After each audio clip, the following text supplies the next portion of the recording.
Hey, everybody. I hope that you are having a great night.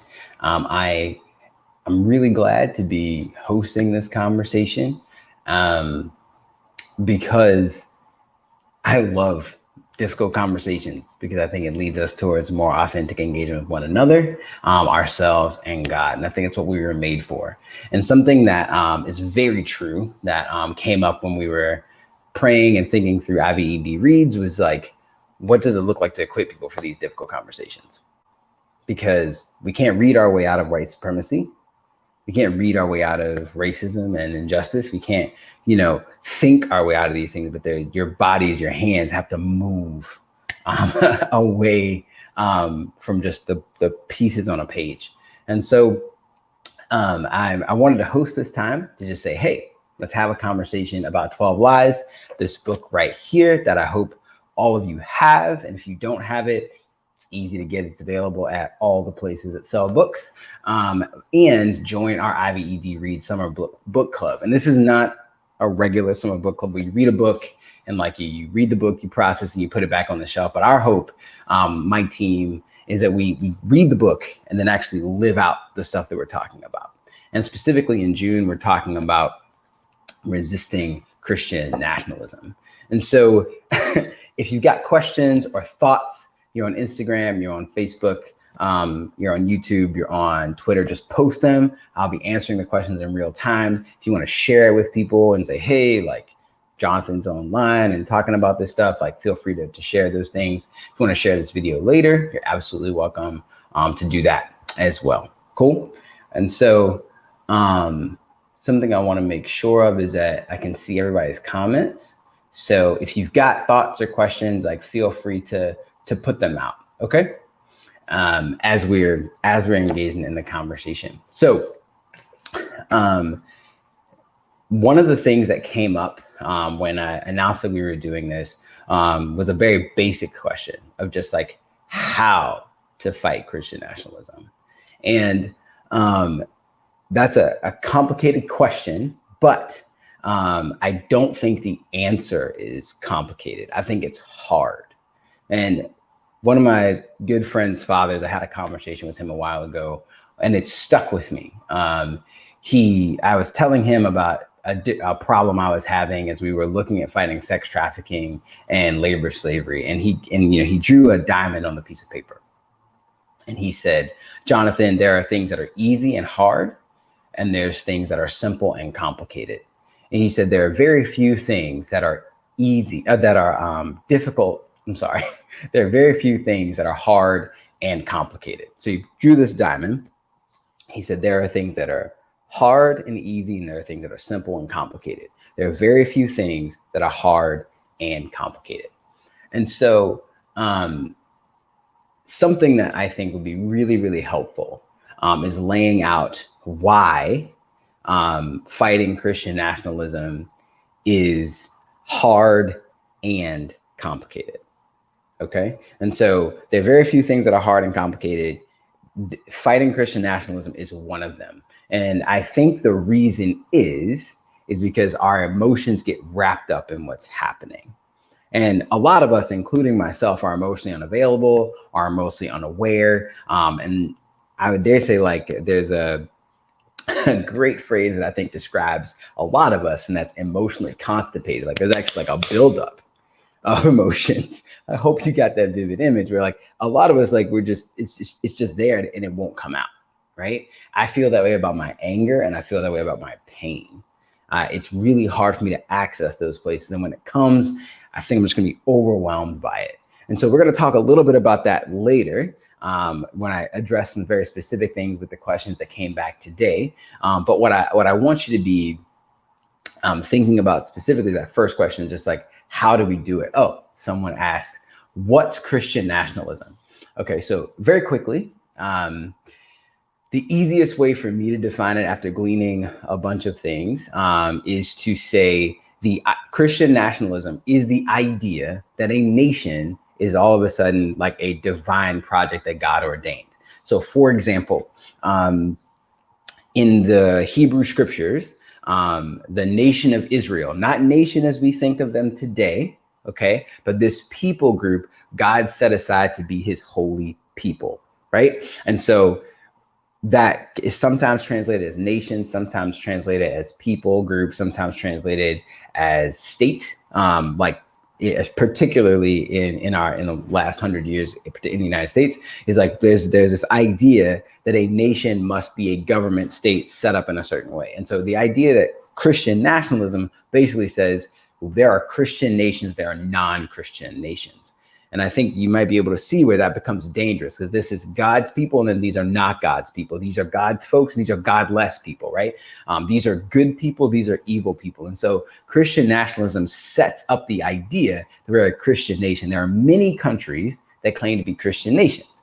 And so, for example, if you look at flags in Europe, a lot of them have crosses in their flags, like Sweden. Sweden would say they are a Christian nation, right? We have to understand like how a lot of these things came to be. Now, when we talk about Christian nationalism in the United States, I think we're talking about a very specific thing. And so to engage in that, the back of the book has a lot of sources in it. And so I want to recommend some authors to you. So Mark Charles, really, really great Navajo brother that wrote an amazing book with Soon Chun Ra. And there's tons of messages that he's given and sermons that he's given on the doctrine of discovery. And so the doctrine of discovery is a very, very important series of papal documents that basically blessed the colonization of the quote unquote New World. And as Mark would say, like, it's really hard to discover a place where people already exist, right? And so when we lean into that, you can begin to say, okay, like, why were they doing that? Because the goal was, they thought, and I don't think they actually thought, I actually think it was about greed and power, which I think bears itself out. But the way the papal bull is written, the way you see regular speeches given, is that colonization was a divine project. There's another scholar named Dr. Willie Jennings, who lays out in his book, The Christian Imagination, follows the writings of one of the scribes who was on these colonizing journeys with the Portuguese. And so what we begin to see, another scholar says, when you have a group of people that defines your destiny, when you have a group of people that tries to define morality, and then you have a group of people that tries to define humanity and identity, then you have people who are conflicting with God. Right? And so the idea of Christian nationalism is that God has actually blessed specific nations, in this case, the United States, specifically blessed empires, right? The Roman Empire has claimed this, England has claimed this, the United States claimed this, like that this is a divine project, a divine thing that God is doing. You'll see that I referenced in this book, George Washington's inaugural address, where shortly after he had led the massacre of Native people in Delaware, where they were skinned from the waist down, he went to be inaugurated, and he said, God's guiding providential hand made this peacefully possible, right? Like that's actually not what happened. And if you read through the scriptures, it is impossible to justify ethnic cleansing and genocide with the gospel of Jesus Christ. They don't fit together. But we see politicians, and we see theologians, and we see pundits do this all the time.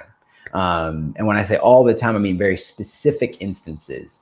So for example, in my other scholarship, looking at how Jerry Falwell and the religious right talked about the wars in South and Central America in the 1970s and 80s. When we see arguments against communism and socialism and Marxism, like what usually happens is, again, these are wonderful debates to have, but what happens is they get put on a divine plane where people's ideas become evil or good.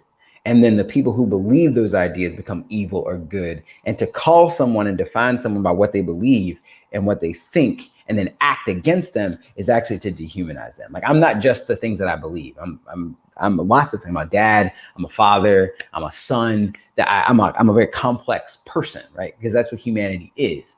But what happens with Christian nationalism is you begin to define people as good and evil, so you can create enemies, right? So you can create enemies and friends, and then define who's in and who's out. And that is an essential practice for colonization and abuse and violence and stuff to happen. And so there's another leader, I'm sorry, I don't remember their name at the moment, but if you know it, you can drop it in the chat. But they said the first step to committing violence against someone is to dehumanize them. And you have to make them not a person somehow, because we're all made in the image of God. And it's actually Shane Claiborne in his book, Irresistible Revolution, after he was in Iraq during the Gulf invasion, he said, we weren't made to kill people. Like in Genesis 1, we see that we were made to flourish, work, rule, and create. We weren't made to kill people. There's a reason why we grieve deeply when someone dies. There's a reason why, whether it's abortion or the death penalty, right? Like there's a reason why followers of Jesus should stand up. Miroslav Volf, appreciate it. He's so good. Miroslav Volf is so good. If you don't have his books, please go grab them. If you sign up on Patreon, I think we have some of those there. That's patreon.com/IVED. We give books out every month to our subscribers. And so the reality that like we cannot dehumanize people. That's just not what God has called us to. And so I hope that's helpful in just defining Christian nationalism. Now, to make that super concrete, like how do we fight that? I'm just going to break down these 4 Ps, and then I'm going to get into some other questions that people have, but also lean into the emotional parts of it. And I'm going to lean into some of our emotionally healthy activist stuff, but I'm going to separate the two. I'm going to give you the ideas, then they give you the emotional stuff that goes along with that. And so if you're watching and you're like, I want this person to see it, just share it real fast, tell people, tag folks, and post questions in, because I'll be on here probably till about 8:45, 8:50. All right. So I'm going to break down these 4 Ps for you. Okay. The 4 Ps are something that we developed over the last 10 years fighting labor and sex trafficking in New York City, and then looking at educational inequality in Washington Heights and Inwood. Shout out to Inwood Academy and all the folks who shaped me in the Heights. And yes, those Heights, the ones that's in the movie. Okay. Great debate about the movie. We're not going to do that right now. But I love the Heights. A lot of this came from there. And then the 4 Ps just rose out of this work as we welcome people from all over the country to do this work that I was doing with InterVarsity Christian Fellowship alongside so many wonderful people on the InterVarsity New York City team, and then our ministry partners like Operation Exodus, Love Kitchen, things like that. So the 4 Ps are this. The first one is prayer. Okay. It is impossible to envision a world that is different without being grounded and centered in something that is just, loving, beautiful, amazing, wonderful, and the God who made it in the first place. And there are lots of spiritual practices that call people to centering and being grounded and all that stuff. But the specific prayer I'm talking about is actually being rooted in the love of God. The idea that God would be with us and in us and through us and all of that is a distinctly Christian idea. And so that's the prayer that I'm talking about. And so when I say pray, I mean a conversation with God. I mean listening. I mean talking. I mean robust engagement with the divine, because God desires a relationship with us, with humanity, which is why I believe Jesus laid down his life, came, put on flesh. And some of us, we experience shame around our bodies, shame around our humanity. And if we were to be distant and ashamed of our humanity, God would not have wrapped himself inside of us, right? So there may be some people out here who struggle with that. And I think it's John Sheldrake who said, if God was ashamed of us, he would not have become one of us. And God is not ashamed of us. He's not. He desires for us to be in deep relationship with him. And so when we pray, we can move from that place.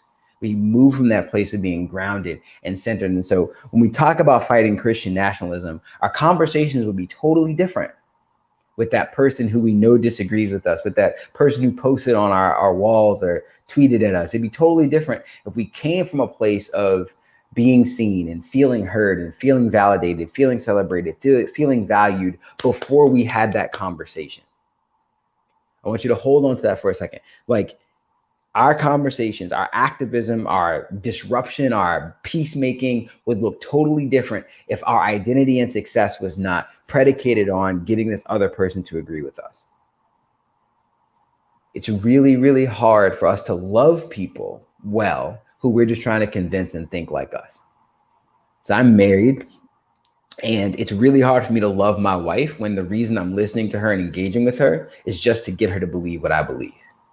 It's really hard to love someone that you're trying to manipulate, to love someone who you're not listening to love someone who you're actually not willing to engage with and learn from. I talked about that earlier today, and I'll get into that later, but prayer actually, I think, postures us in such a way to hear from God to be able to love other people really well. And so that first P, when we're going to fight Christian nationalism, we need to pray. We need to pray. The second part of that is actually to partner.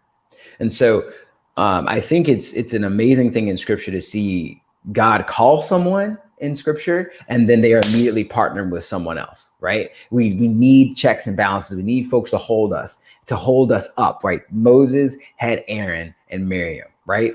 Even Jesus. I want you to lean into that for a second. Even Jesus needed friends. Even Jesus needed community. And we see that when he was in the Garden of Gethsemane, he came out looking for his friends, right? I want you to hold on to that for a second. If you're thinking to yourself, I got to be this lone person. I got to hold it all together. I have to be what Dr. Willie James Jennings calls like this patrofamilias, right? This white, independent, self-sufficient person. That is the antithesis of what Jesus has called us to. Antithetical. If you think I need to be independent and self-sufficient, then you don't want to be a Christian. You don't want to be an activist that actually follows Jesus. If you want to be someone who's fully resourced and self-made and all that stuff, then you don't. I think there's some conflict there. You're actually living into a Christian nationalist vision where you have this independent place set up to cast your own vision for things. Whereas if you look in scripture, there's a vision of something totally different. An interdependent kingdom where the family of God works together and the economy of grace is moving back and forth in ways that are beautiful and wonderful and I have rarely ever experienced. But when we have those moments, it's a beautiful thing. And so we pray and then we partner. We partner with God, we partner with other people. Why? Because we need one another. We were made for relationship. And we see that in Genesis when God said to Adam, it is not good for you to be alone. And you think about that for a second. Adam didn't know that it wasn't good for him to be alone. God had to tell him. And so for some of us, we're like, we're good. I'm fine. I don't need to partner with anybody. Like I have enough money, I have enough knowledge, I have the connections that I need. And then people just become things to be used to enhance our own vision. And so without prayer and being centered and without partnering with other people, what ends up happening is we can actually begin to live out our own vision as opposed to living out the vision that would actually help people. So if we pray and then we partner, for example, in fighting against houselessness and people who don't have homes, if we don't partner with people who actually are materially impoverished and don't have homes, it's really difficult to cast a vision that would actually help them, right? Like it bothers me when we have conversations about fighting poverty. We don't ask people who live in material poverty to actually be part of the conversation. Like I think there's something flawed there.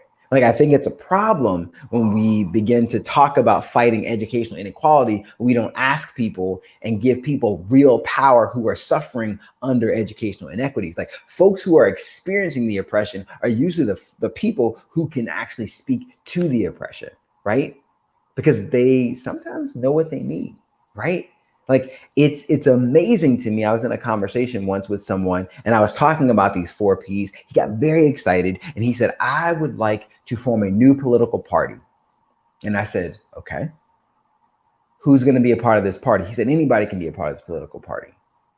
And so I said, great. I turned around and I started to draw on the board. And I said, how many people of color are part of your new political party that you're from? He goes, no one is on the team right now. I said, everyone is racially assigned white. He said, yes. I said, how many women are a part of this new group that you're forming? He hadn't invited any women yet. Then how many people in this room, in this group that you have college educations? And he said, all of us do.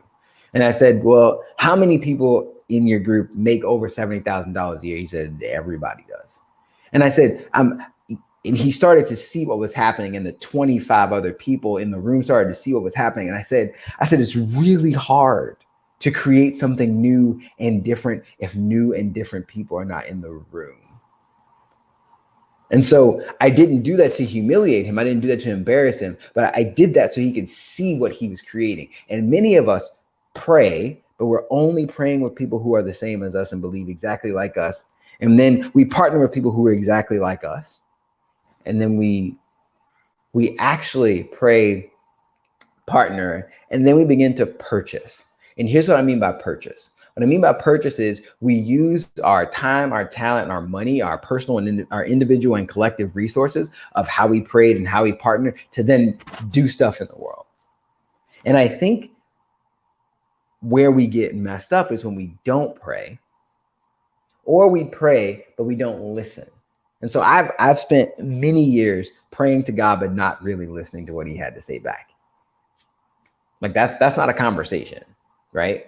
I ask God, should I date this person? I ask God, should I buy this thing? I ask God, should I go to this place? I say, thanks. And what I'm really asking is, would you bless this mess that I might get in when I get there?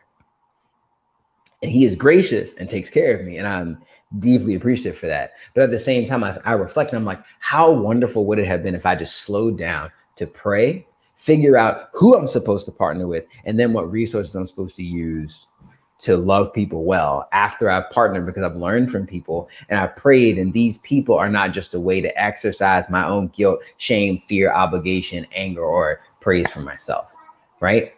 Because those are my temptations when I don't pray. I want to feel seen. I want to feel heard. I want to feel validated. And so the people I'm partnering with are actually there to boost my ego, to boost my stuff, to actually lift me up, as opposed to the genuine cause of being helped and things being transformed. And so when we pray rightly, we can partner rightly, and we can leverage our resources well, right?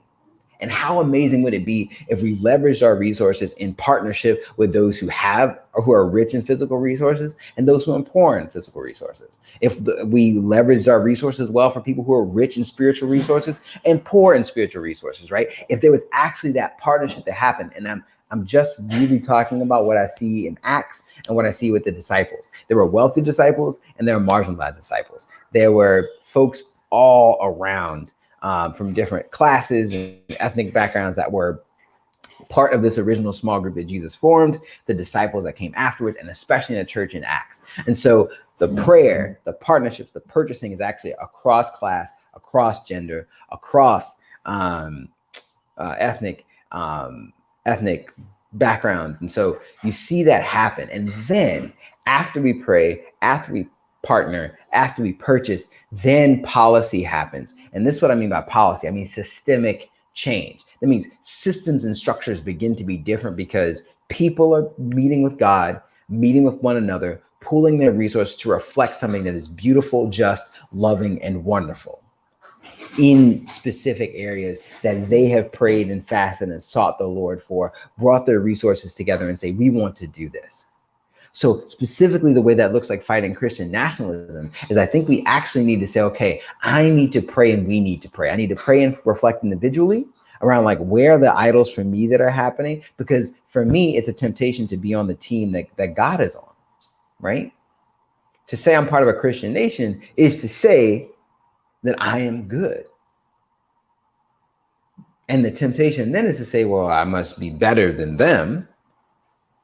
And then as we talked about before, when we begin to build those stratifications, we begin to classify people good, bad, right, wrong, and then make ultimate distinctions about that, it becomes easier to commit violence against them. It becomes easier to be a bystander to violence.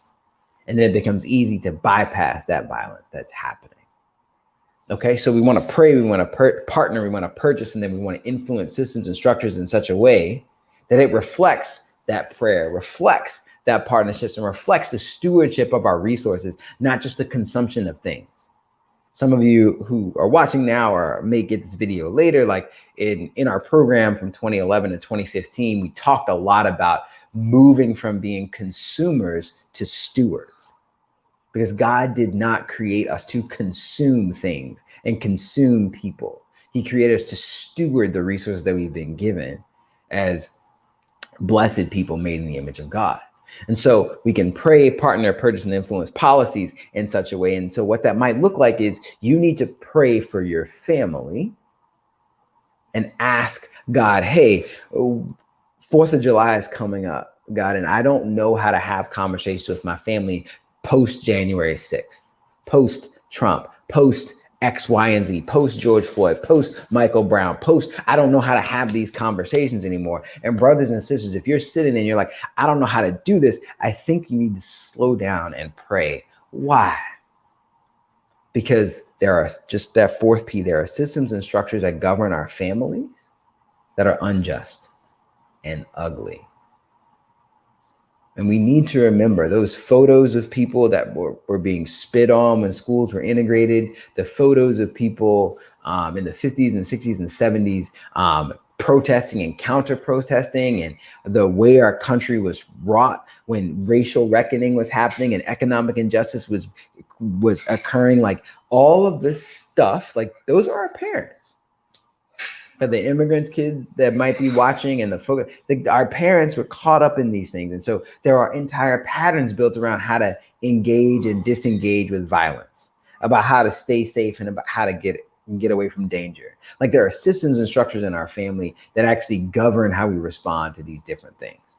And we've inherited that stuff. And so when we engage with people, we have to come from a centered place. So I want to invite you, if you're going to fight Christian nationalism, we have to pray. And that doesn't look like praying by yourself. I think it actually looks like confiding in one another.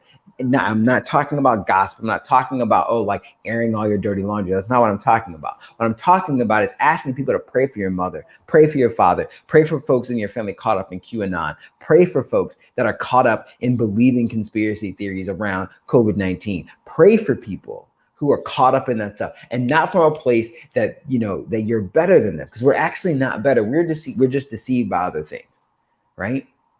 And we're deceived by other stuff. Because when we pray, I think we're reminded that we're not God and we're not better. And so we lay down our pride and we say, you know what, God, thank you that there's a little bit of light coming in here for me. I'm not better than these people. So God, would you come and help us be close? Help us be close to you. Help us be close to one another. So we begin to pray. Then we begin to partner. We could ask other people. Like some of you have partnered with me and you say, hey, Jonathan, like what books can I read? What videos can I watch? What documentaries might I be able to share? Like what conversations can I have with my mother and father who's caught up in these things? And then I can pray for you, right? And we can have conversations. Some of you have subscribed on Patreon and you've been reading books for months. Some of you follow us on social media and you're engaged. Some of you came to Rec Week or the different programs that we've done the past 12 years, right? We're partnering with one another to actually begin to step into what it looks like to live differently and invite others to do so as well. And so what that looks like when we talk about Christian nationalism to purchase, I think that what it looks like is to leverage our time and our resources individually and collectively for people to actually be set free from the deceitfulness that is Christian nationalism, that is this wealth accumulation, white supremacist, patriarchal, militant project, right? That's what I'm talking about. And the United States is not all of these things, but these are significant portions of the formation of our country that we have to engage with. And so you have to move our time and resources away from things that support white supremacy, away from things that support toxic patriarchy, away from things that create economic systems of exploitation, away from spiritual places that baptize all these things and say that the pursuit of property and accumulation and power is divine, because it's not. It's impossible to square the colonialist project with Philippians 2. Where Jesus, through Paul in the letter to Philippi, he says he did not see equality with God as something to be grasped, but emptied himself, became nothing, taking on the appearance of a man, right? Became obedient to death, even death on a cross, right? Like we're being invited to take up our cross, deny ourselves, and follow Jesus, not get as much stuff as I want and then give 10% every once in a while. That's not the invitation from God is very different. So we leverage our resources. That's having that hard conversation with your uncle at Thanksgiving, having a difficult Facebook conversation with your aunt, calling people on the phone to say, hey, are you doing all right? I think I when I read this message, I thought I assume you were really upset. It's clarifying assumption and having these difficult, hard conversations, right? And then your systems and structures might begin to change. And here's what I mean by that. Some of us are called to engage in politics very directly. And when I say politics, I mean run for office. I mean, be a volunteer. I mean, get out and vote. I mean, do these. Some of us are called to that, right? Some of us are called to have hard conversations with our families or at our workplaces, right? Some of us are called to lead in these places. And so what I want to invite you to do is to pray, purchase, partner. And then as you do these things for the long term, because Jesus did not invite us to be interns, he called us to be disciples. Jesus did not say, I want to hang out with you for a little while. He said, I want you to be with me forever and always. And so the systems and structures can change. And here's what I mean by that. Our family systems can be different. I had a great conversation with my daughter. My daughter is 4. She's going to be 5 in a couple weeks. We have a big birthday party for her. COVID safe, obviously. But we had this great conversation around being Black.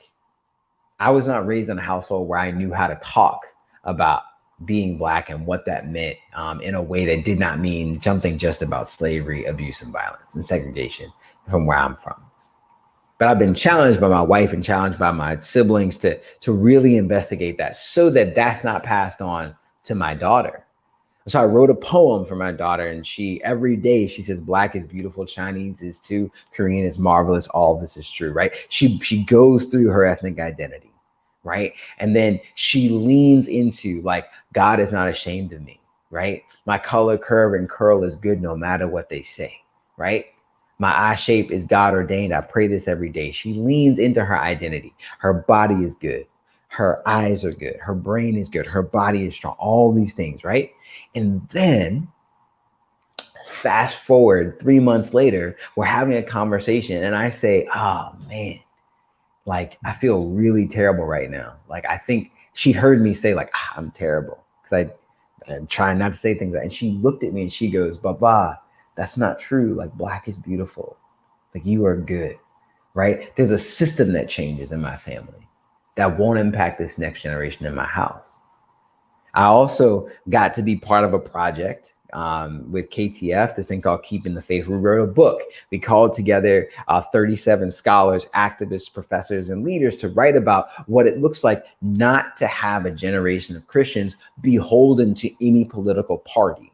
Right. So I was able to leverage my resources, partner with Sai Hoekstra and Susie LaHood to create a publishing company that would actually write and create things to push back against the idolatry and the brokenness that is Christian nationalism. And so that was the way I did it personally, relationally in my family, and a way that I was able to do that systemically. And these systems can begin to change. So now there's a company, right, where books will be published, newsletters released, a podcast works, and thousands of people engage with that material. And then there's stuff in my own household. My daughter knows that Blackness is beautiful. It's not just oppression. It's not just sexual violence. It's not just abuse and degradation over hundreds of years, but she is full of an ethnic identity, being blessed and made in the image of God, where there is joy in her being Chinese and connected to that 5,000 year history. There's joy in her being Korean. There's joy in her ancestors being from Africa and England by way of Virginia, right? There's joy in that. And she can stand strong as an overcomer of oppression and a witness to what God can do when we step into his blessed and wonderful kingdom. And so those are the things that when someone says, like, how can we fight Christian nationalism? I think it's those 4 P's: to pray, to partner, to purchase, and then change policies, these things that govern our lives. Now, we did a poll today, and this is what I want to talk about, the emotional piece, because I think there's a couple things that make it really, really difficult to do the work. And one of them is fear. People, when wrote in the poll, like fear was the second highest one. So I'm going to start with that. And I think that fear comes from it could be about a lot of things. We're scared that it's going to be conflict. We're scared that someone's going to be upset with us. We're scared that our church members are going to get angry. We're scared that our pastor is going to find out that we're a Democrat. We're scared that our spouse is going to find out we believe something different from them. We're scared of being wrong. scared of God judging us. Pick the fear, right? That comes up when we're going to actually engage with issues of race and class and gender and status and things that are going to be unsettling. So here's what I want you to, the first thing I want you to understand is that your fear is valid. And it's a signal. Your emotions are God-given. And I think when we have fear, fears can be good. They can warn us against danger. They can protect us and things like that. But what I'm hoping you understand, and I'm not the first person to say this at all. My therapist has said it many times, that your emotions are just signals for you to pay attention. There's something you value. There's something that you see as important, right? And so if you're afraid, I think we should ask ourselves, why am I afraid? And then I think we need to right size our fear and name it, and then begin to use those 4 P's to pray into it, right? Some of us are afraid that, we won't have this friend anymore. And a clear example of that is, I had a lot of conversations with students when they're about to quote unquote confront someone, usually about sexuality or relationships. So if I tell this person that they shouldn't date this person, if I tell this person I think this is wrong, then they'll just never talk to me again. That's a fear. If I tell this person not to vote for Trump, if I tell this person I did vote for Trump, if I tell this person they shouldn't have gone to January 6th, I'm afraid this person is never going to talk to me again. And so here's what I think we should do. I think what has happened is that we've decided before this that this person believes a certain way and they've become defined by that ideology. And so we're actually afraid that we want to cut them off too if they disagree with us. And so I actually think we need to pause when we're going to have these conversations and say, do I want to be in a relationship with this person? What kind of relationship do I want to have with them? Seriously, ask yourself that question. Before you have a conversation, if you're afraid, ask yourself, why am I afraid? And ask yourself, do I want to have a relationship with this person? Do I really want to engage in this way? And if the answer is yes, then you need to have the conversation. If we're not willing to have hard conversations with people for the relationship to win, then I don't think we need to have the conversation. Because again, going back to what I said before, it's really hard to love people who are trying to manipulate. It's really hard to love people who we're just trying to get to come to our side. It's hard to listen to someone when you're just thinking about your comeback, right? And so whatever we're afraid of, ask why am I afraid? What's my fear here? And then, do I want to have a relationship with them? If I want that relationship, then how am I going to respond? How am I going to engage? How do I make that happen? Because what we want is a relationship. If you say you want them to just stop doing what they're doing, or them to just agree with you, or them to just think like you, or them to just whatever, if the answer is not, I want this person to know that they're loved and listened to and heard and all those things, then you should probably save your argument. Just saying. It's hard to love people we refuse to listen to. It's hard to love people we refuse to learn from. So we name those fears, what we're afraid of, then enter in that way. Now, there were 3 other answers, so I'll answer the 2 that people didn't mention and then get at the one that was actually the highest. And so some people, again, they said they were angry, scared of being angry. And again, I want to, similar to fear, why are you angry? What are you angry about? There's a value under that anger. There's a value under the anger. So what do you value in this relationship that you might be afraid of losing? Right? I get very angry when I have to have conversations about Black Lives Matter and the police. Why? Because I'm a Black male in the United States. I'm a Black male in the United States. As James Baldwin would say, we're in a perpetual rage all the time. And that's true. Trevor Noah talks about it in his writing, the reality of of what it means to be downstream of colonization and live under white supremacy is there's rage there. And I have to ask myself, why am I so angry? And I'm angry because I'm afraid. I'm angry because I don't want to live this way. And this person in front of me, they don't need to get all that anger and frustration. They don't. They're not there for me to take out my 35 years and then systemically 450 years of oppression in that moment. They can't bear that weight. They weren't meant to.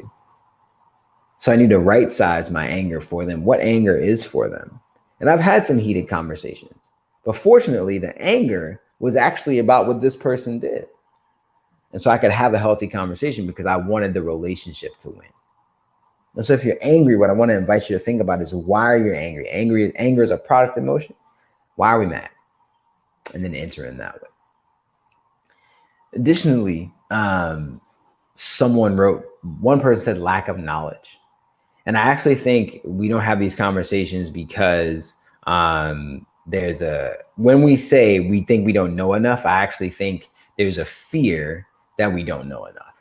Because again, if we're trying to have the relationship win and we see this as a long-term thing, I think it's okay to have a conversation with someone about prison reform and not be completely informed about abolish the prisons or abolish the police or abolish ICE. You could have a conversation and say, this is what I know. This is what I don't know. This is what I'm trying to figure out. That's an invitation to humility, I think, to say, we can't read every book about liberation theology, mass incarceration, and police brutality. Not everybody's going to be a scholar in that way. But what we can be experts in is loving and listening to one another. We can pursue that with fervor, with determination, so that we're able to love one another well and listen to one another, so that people feel loved and cared for, even amidst deep conflict. Now, the last thing I'll say before I answer a question is, most of the people who answered the survey today talked about exhaustion. And so what I want to commend to you is, if you are just tired of having these conversations, tired of engaging in these things, you could take a break. And that's okay. That break is called a Sabbath every week. That break is called, hey, it happens to be the fourth commandment, where at least once a week you could say, you know what is going to nourish me? How am I going to orient myself in such a way and fill myself up to be able to enter into life as a full person every week? That's called Sabbath. Some of us don't know how to do that, but fortunately it's a commandment, and we can say yes to that commandment with great joy. Right? I want to commend a resource to you. If you go to our YouTube channel, youtube.com/welogoff, or just Google Jonathan Walton 4 R's, there's a workshop called Restore, Resist, Repeat. And we go through a whole thing. You can also listen to the podcast, Emotionally Healthy Activist podcast, where we break it down, like where we help you create a rule of life that is a pattern of practices and disciplines that govern your life, that help you move forward, right? In life with God, in community. Yes, I'll try to post it in the chat, see if I can multitask. But basically, what we're looking for is a series of patterns and practices that will actually help us be sustained in our fight against injustice, right? And so the first R is rest, and that really means just sleep, right? Where we be able to be people who sleep every day. And so, friends, like, I can't tell you how many fights just would not happen in my life if I just got a lot of rest. If I was actually a rested person, if I was actually someone who is able to eat healthy foods, if I was actually able to be someone who had patterns and disciplines that actually left me more full than depleted. Okay. And so what I posted in the chat was a video to a talk that I gave on the 4 R's, and then a podcast and the resources to do that. So let me know in the comments if you weren't able to see that, but it should have posted across all the platforms. And so as we're entering in, so rest is literally just about like sleep, literally about like, are we getting enough food? Are we getting enough stuff like filling us each day? If you are parents to small children or suffering from a sickness that makes sleep difficult, like these things can cause a lot of problems. So it's really difficult to engage in like really hard conversations and stuff like that if you're not well slept and well fed. Let's just be honest. So rest, restore. We need to figure out those things. I'm not just talking about a mani-pedi. I'm not just talking about like a hot shower and like chocolate. or a vigorous workout like one time or just crashing. That's not what I'm talking about. I'm talking about radical self-care where we know what is restorative. We're willing to say no to the right people and things and yes to the right people and things so we can be restored people each day. So rest, restore. Like for me, like I love to cook. In the midst of COVID, like that provided a lot of joy for me. I like to work out, but I haven't been able to do that because we're at home, gyms are closed. I'm taking care of 2 kids and working full time, and it's really hard to do that. I would love to sleep 8 hours, but we have a newborn the last year, and like I'm waking up perpetually every 3 or 4 hours to take care of my kid. And so I had to find other patterns of restoration, right? So we rest, restore. So I found podcasts, I found audiobooks, I found things just to like help me calm down, like praying the same prayers every day. Like what are going to be the things? Like every Tuesday night, I have conversation with the same folks. Like it blesses me, right? And so what I want to invite you to do is like figure out what is restful, what's restorative, and then what do you need to resist, right? Because some of us, like I need to resist thinking that I'm the one that's going to answer everybody's questions and I'm the one that everybody needs. I need to resist thinking I am that paterfamilias, right? Like that white, sufficient, or white, self-sufficient, resourced male that can just exert my will over everybody. I'm a human being. I'm actually pretty weak. I'm flawed and I need rest. I need things to keep me going. I can't just go perpetually, stuff my emotions in a box and move forward. I actually need to slow down about things like that. And so we have to have patterns and practices to resist saying yes, resist breaking through Sabbath and going weeks and weeks and weeks just active doing stuff. I have to resist the impulse things, right? The addictive behaviors. For me, it used to be pornography. It used to be buying things, and it used to be like working out to the point of just like passing out, right? And the reality was like none of that was good for my body. None of that. And none of that was good for my bank account either. And so I have to resist impulsive behavior that medicates the anger and the sadness and the pain that I feel, and to feel those feelings. Therapy was radically helpful. Being real with people and not just performing friendships was really helpful. And so I had to resist being inauthentic, resist my false self, resist all those things.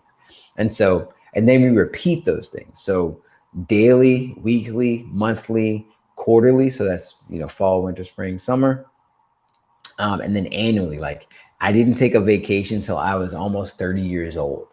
And it's still hard for me to take vacations. It takes me about, 3 or 4 days to like get rested. And then I enjoy the next few days. And then I get anxious about going back, right? That's kind of, I'm working on that pattern, but we need to get used to resting, used to being restored, used to resisting those urges that we have. And then actually repeating the patterns that to be more helpful. And so the videos and stuff will help with that.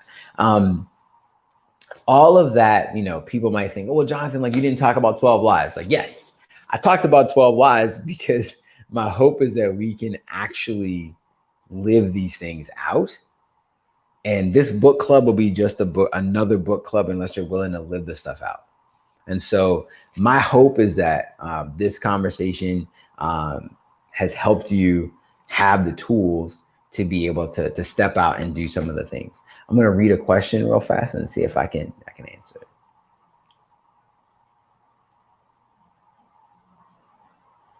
Yes. And so there are some relationships that are toxic. And friends, what I mean by toxic is that like it's obvious. And some of us have been in these types of conversations where there's accusing happening, there's attacking happening, there is usually accompanied by profanity. There's, sometimes there's physical altercations. Like I think it's best in those situations just to step back. And we can't control other people. Let's be clear about that. We can only control ourselves. And sometimes there are other things controlling us, right? But I think it's radically helpful to say, hey, you know what? I love you, I care for you, and I desire our relationship to win, but I am not in a place right now where I can have a loving discussion with you. I think that's a healthy to actually acknowledge the limit. And then I think you press in a little more. You say in 6 months, in 3 months, in a week, but set a time and say, I'm going to revisit this and see if I can engage in a conversation. If I still can't, I'll let you know. But I want you to know I love you. I care for you. I desire for us to have a relationship if that's what you want. And then put a timestamp on it so you have some accountability. Because God does desire reconciliation. But again, not everything is going to be reconciled. I preached a sermon last week for Hope Church Hell's Kitchen, and you can Google that. And one of the things that I was wrestling with was, what happens when we desire for something to be reconciled and then it's not? Because God reconciles amazing things all the time. And that's something that I struggle with, is that, I want things to be different. I read the Bible and he has done amazing things just like this, but then that thing doesn't change. And I think that's where the lament comes in, where we can lament a relationship, lament the brokenness. Like, I lament my own limits sometimes, like the ways that I want to love my family, I don't live up to. And the ways I want to love Priscilla, I don't live up to. And the way that I want to engage with my friends, I don't live up to. And I lament that. And I just ask God to help me, to embrace my limits, set boundaries, but then give me strength to lean in, so maybe again, like in the next season, I'll be a little stronger, a little more able to engage. So I hope this was helpful for y'all. Thanks for hanging out. Go to our website, grab this book. Thanks. I will post it looks like the Facebook Live might have had an error. I'll make sure that it goes up so you can see it. But thank y'all so much for engaging. We'll be back next week. And there's lots of stuff on social media. Feel free to share, ask questions, engage with us. If you want to ask more questions and talk to our team, go to patreon.com/IVED. Again, that's patreon.com/IVED. You subscribe and then you can ask as many questions as you want, because you're part of the squad. Please do get the book, ask questions, and I'll see y'all next time. Have a great night.